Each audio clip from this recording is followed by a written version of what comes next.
नमस्कार, माझे नाव नयन सदानंद दुसरे आहे. माझ्या शाळेचे नाव राजीव शाळा चिंचवली तर्फे वाचे आहे. मी इयत्ता 5वीत शिकतो. मी वाचलेल्या पुस्तकाचे नाव भूमातेचे पुत्र आहे. हे पुस्तक महाराष्ट्र शासनाने आम्हा लहान मुलांसाठी लिहिलेले आहे. या पुस्तकात लाली व सोनू सोनू व त्यांची आई आहे. एके रात्री लाली आणि सोनू आकाशात तारे पाहत होते.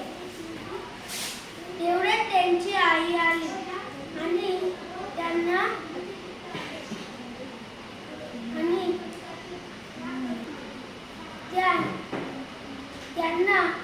चंद्र, तारे, आकाश, अंतरिक्ष, पृथ्वी या सर्वांविषयी माहिती सांगते.